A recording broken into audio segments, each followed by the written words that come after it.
Hello guys, welcome to channel learn homeopathy. आज हम start करेंगे रेपर्टरी के और एक लेक्चर, जिसमें आज हम देखेंगे मार्फी रेपर्टरी के बारे में। एग्ज़ाम पॉइंट ऑफ व्यू से ये आपका यूनिवर्सिटी एग्ज़ाम में 5 मार्क्स क्वेश्चन के लिए पूछ सकते हैं। चलिए शुरू करते हैं आज। तो मार्फी रेपर्टरी, इसका जो ऑथर का नाम है, ऑथर का नाम क्या है? Doctor Robin Murphy ND. And जो मार्फी जो रेपर्टरी है, उसका जो बुक है, उसका फुल नेम हम क्या बोलते हैं? Homeopathic medical repertory. ठीक है, तो डॉक्टर रॉबिन मार्फी का जो बुक है होम्योपैथिक मेडिकल रेपर्टरी, इसको हम बोलते हैं मार्फी रेपर्टरी, क्योंकि मार्फी के नाम से वजह से इसका नाम हुआ है मार्फी रेपर्टरी। ठीक है, ये mainly clinical type of repertory है। अभी देखते हैं इसका जो पब्लिकेशन ईयर है, कब पब्लिश्ड हुआ था। तो फर्स्ट एडिशन जो हम देखेंगे अमेरिकन एडिशंस, फर्स्ट जो 3 एडिशन था वो था अमेरिकन एडिशन। फिर उसके बाद जो एडिशन हुआ था वो होता है इंडियन एडिशन। ठीक है, तो फर्स्ट अमेरिकन एडिशन था 1993, सेकेंड एडिशन जो अमेरिकन रिलीज़ हुआ था 1996 एंड थर्ड एडिशन 2009।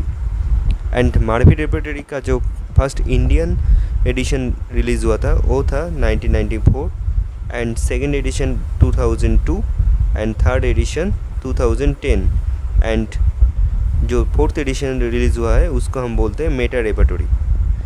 तो देखिए 1993 में American addition,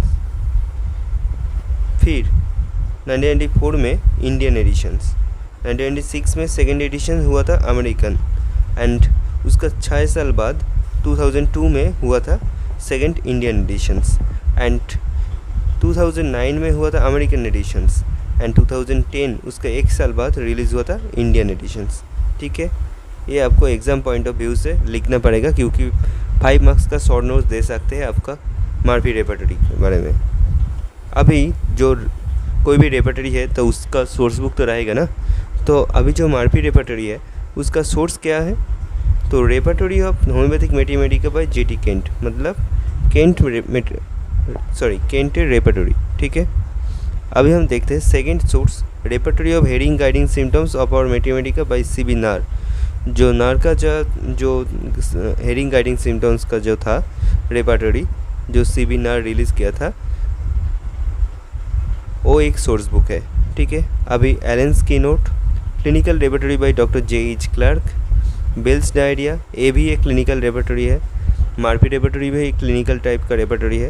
and the concordance repertory by Gentry आपको एमसीक्यू में पूछ सकता है, जो एक कॉन्कॉर्डेंस रेपर्टरी का नाम बोलो, तो जेंट्री होगा कॉन्कॉर्डेंस रेपर्टरी। ठीक है, तो सोर्स बुक क्या क्या है? डॉक्टर जेटी केंट का repertory, Allen's key note, guiding symptoms, Hering guiding symptoms of materia medica by Calvin B Knerr, फिर clinical repertory by doctor JH. Clarke and the concordance repertory by doctor Gentry. अभी हम आते हैं introductions के बारे में। Exam point में आपको इंट्रोडक्शन नहीं लिखना पड़ेगा, ठीक है, बट आप देख सकते हो इंट्रोडक्शंस में क्या है। Robin Murphy had his first love for his history of medicine. ठीक है, कोई बात नहीं। While going through many medical literature he come across some homeopathic journal. जब वो कोई भी मेडिकल लिटरेचर पढ़ने गया था उस टाइम वो कुछ होम्योपैथिक जर्नल्स देखे थे। वो किस साल में? 1800 में। ठीक है, एंड ही वाज शॉक्ड, वो टोटली शॉक हो चुका था to see that the plethora of literature available on homeopathy and he then developed more interest in the homeopathy and studied many journals, books, case materials and later did regular course in homeopathy। ठीक है, आप लोग जो introductions part है वो आप लोग देख लीजिएगा। जो हम लोगों का जो टेलीग्राम चैनल है लर्न होम्योपैथी का, उसमें ये जो पीडीएफ है वो अटैच्ड हो जाएगा वीडियो रिलीज़ होने के बाद, वहाँ से आप लोग डाउनलोड कर सकते हैं। ठीक है, तो अभी आप देखिए, Robin Murphy has a great interest in medical and the Egyptian medicines, alchemy and magic, and gave similarity with Paracelsus' work and philosophical principles of Paracelsus, sulfur, mercury, salt with soda। ठीक है, चलिए। He also believed that the doctrine of vital force is taken from archaeous principles of Egyptian medicines। तो उसका लगता था जो homeopathic medicine आया था वो पहले से जो डॉक्ट्रिन ऑफ सिग्नेचर पार्ट लिया था वो पहले इजिप्टियन मेडिसिन में भी यूज़ हो चुका था। ठीक है, Robin Murphy also feels that sympathetic medicines is the right word for homeopathy because it has compositions for the patient by curing them naturally and least side effects. क्योंकि homeopathy को मतलब मार्फी क्या बोला था, जो होम्योपैथी एक type का sympathetic word use करना चाहिए क्योंकि कोई भी पेशेंट का कोई भी साइड इफेक्ट नहीं होगा बट पेशेंट क्योर हो जाएगा। ठीक है, अभी आप बताइए मेन पॉइंट जो है फिलोसॉफिकल बैकग्राउंड। तो homeopathic medical repertory is based on the principles of clinical as well as classical homeopathic practice. तो मतलब जेटी केंट जो रिलीज़ किया था, ठीक है, वो अलग था। मार्फी भी एक अलग टाइप का रेपर्टरी रिलीज़ किया था जो है क्लिनिकल टाइप ऑफ रेपर्टरी। तो हर रेपर्टरी का कुछ पॉइंट ऑफ व्यू से है।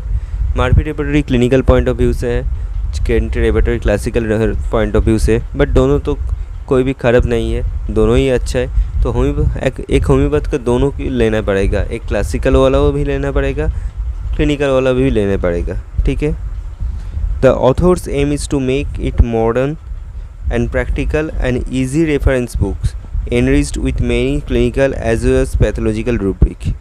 तो जो मार्फी रेपर्टरी में जो ऑथर था डॉक्टर मार्फी, ठीक है, उन्होंने क्या किया था, उन्होंने बहुत सारा पैथोलॉजिकल रूब्रिक, क्लिनिकल रूब्रिक उसका बुक में ऐड किया है। ठीक है, this is unique repertory which helps the practitioner to find out symptoms on the basis of the clinical as well as classical symptoms। क्यों, ये तो क्लिनिकल टाइप ऑफ रेपर्टरी है, तो जो मार्फी रेपर्टरी है वो एक प्रैक्टिशनर को clinical as well as the मतलब क्लिनिकल पॉइंट ऑफ व्यू से कोई भी क्लासिकल सिम्टम्स है तो उसको ढूंढने में बहुत सारा हेल्प करेगा ये मार्फी रेपर्टरी जो है clinical type of repertory. The author has merged both types of the practice and तो क्लिनिकल और क्लासिक दोनों ही भी ज़रूरी होता है एक होम्योपैथ के लिए। तो डॉक्टर मार्फी क्या किया था, उन्होंने बुक में दोनों टाइप क्लिनिकल एंड क्लासिकल दोनों का मिक्स्ड फॉर्मेशन कर दिया। Learn to prescribe according to the case and he further states the right way to prescribe is revealed in the case and by the results that you get, not by the same old therapy and planar constructions. तो अभी हम देखते हैं ये कितना chapter था Murphy repertory में। तो it follows a unique plan to abdomen to wrist. तो फर्स्ट चैप्टर का नाम क्या है, एब्डोमेन, एंड लास्ट चैप्टर का नाम रिस्ट, जो अल्फ़ाबेटिकली अरेंज्ड हो चुका है। तो फर्स्ट एडिशन जो था उसमें कितना चैप्टर था, 67, एंड जो सेकेंड एडिशन था उसमें तीनों चैप्टर ऐड किया है, तो चैप्टर हो गया 70 चैप्टर। ठीक है, अब देख सकते हैं यहाँ पे लिखा हुआ है। तो सेकेंड एडिशन में 70 चैप्टर, फर्स्ट एडिशन में 67, एंड जो तीनों चैप्टर 32nd एडिशन में ऐड हुआ था वो क्या क्या था, कॉन्स्टिट्यूशंस ऐड हुआ है, डिजीज़ ऐड हुआ है एंड हेडेक ऐड हुआ है। तो ये आपको एग्जाम पॉइंट ऑफ व्यू से एमसीक्यू में दे सकते हैं जो क्या क्या ऐड हुआ है। तो कॉन्स्टिट्यूशन ऐड हुआ, डिजीज़ ऐड हुआ एंड हेडेक ऐड हुआ। अभी हम आते हैं थर्ड एडिशंस के बारे में। इसमें क्या हुआ, 4 चैप्टर्स ऑफ सेकेंड एडिशन जो चारों चैप्टर था, ब्लड डिजीज़, एमरजेंसी एंड जो नर्वस का जो चैप्टर था, और merged into one chapter as clinical. तो इस सब कुछ मिला के एक क्लिनिकल चैप्टर कर दिया गया। And delusion chapter mind portion में मर्ज्ड हो गया, एंड एनवायरनमेंट चैप्टर भी जनरलिटीज़ में मर्ज्ड हो गया। ठीक है, सॉरी जनरल्स में मर्ज्ड हो गया। एंड देन उसके बाद क्या हुआ, सब तो मार्च हो गया तो चैप्टर तो कम ही हो जाएगा, बट उसके बाद 10 न्यू चैप्टर ऐड हो चुका। ठीक है, तो क्या क्या था उसमें, कैंसर था, क्लिनिकल था, फेंटिंग था, गॉल ब्लैडर था, स्पीच था, स्प्लीन था, taste, time, vaccination, weakness. So total number of chapter क्या हुआ मार्फी में 74। तो 74 होच्छे मार्फी रेपर्टरी का टोटल चैप्टर।